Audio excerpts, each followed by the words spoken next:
Dövlət Təhlükəsizlik Xidməti korrupsiya ithamı ilə ölkənin 9 regionunda 28 nəfəri saxlayıb və cinayət məsuliyyətinə cəlb edib. Onlar 14 müxtəlif cinayət işi üzrə, o cümlədən rüşvət alma, saxta rəsmi sənədlərin hazırlanması və satışı, qrup halında kommersiya rüşvəti, dövlətə məxsus vəsait və torpaq sahələrinin dələduzluq yolu ilə ələ keçirilməsi, eləcə də vəzifə səlahiyyətlərindən sui-istifadə də itham olunurlar. Bu barədə Dövlət Təhlükəsizlik Xidmətində keçirilən brifinqdə məlumat verilib.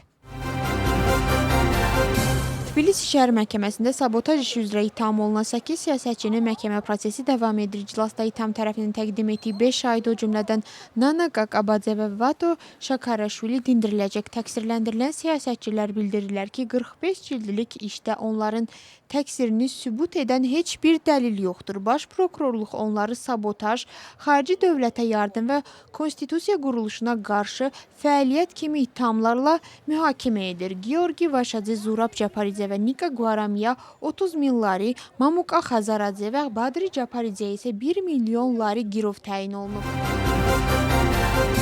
Daxili İşlər Nazirliyinin əməkdaşları Interpolun qırmızı bülleteni ilə axtarışda olan Özbəkistan vətəndaşını saxlayıblar. O, Qazaxıstanın hüquq mühafizə orqanlarının tələbi əsasında beynəlxalq axtarışa verilmişdi. Axtarışda olan şəxs Sarpi sərhəd keçid məntəqəsində saxlanılıb. Hazırda onun ekstradisiya ilə bağlı qanunvericiliyə uyğun prosedurlar həyata keçirilir.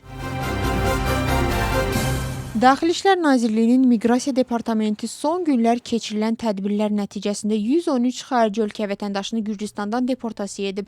Onların ölkəyə yenidən girişinə qadağan qoyulub.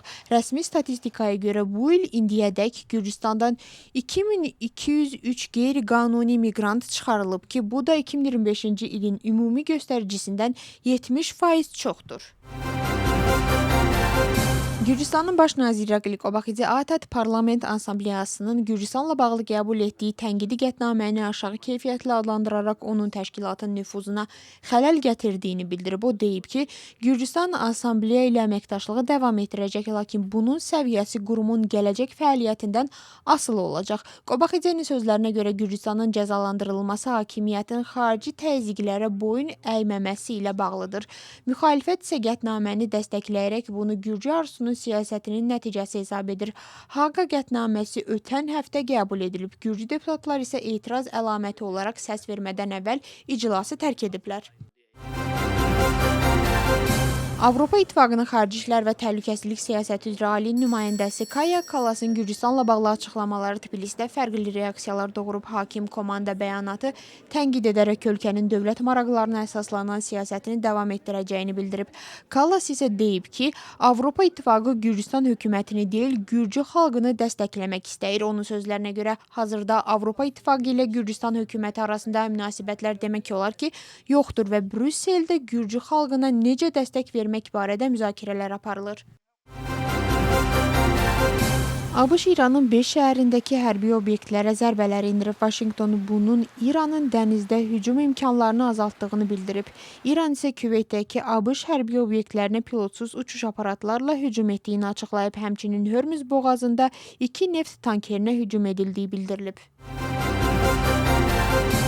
Bundan əvvəl Donald Trump bildirib ki, ABŞ Hörmüz boğazında İran gəmilərinə qarşı blokadanı bərpa edəcək. Digər ölkələrin gəmiləri üçün isə boğaz açıq qalacaq. Onun sözlərinə görə ABŞ bundan sonra Hörmüz boğazının mühafizəçisi kimi tanınacaq.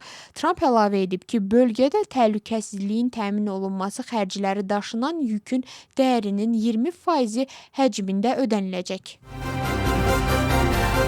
İranın Xarici İşlər Naziri Abbas Araqçı Donald Trumpın Hörmüz boğazı ilə bağlı açıqlamasına cavab verib. O bildirib ki, boğazda kommersiya gəmilərinin təhlükəsiz hərəkətini təmin edən tərəf bunun müqabilində kompensasiya almalıdır. Bununla yanaşı vurğulayıb ki, Hörmüz boğazının əsl mühafizəçisi tarixən İran olub. Araqçı əlavə edib ki, 20% əlbəttə ki, həddindən artıqdır. Biz ədalətli olacağıq.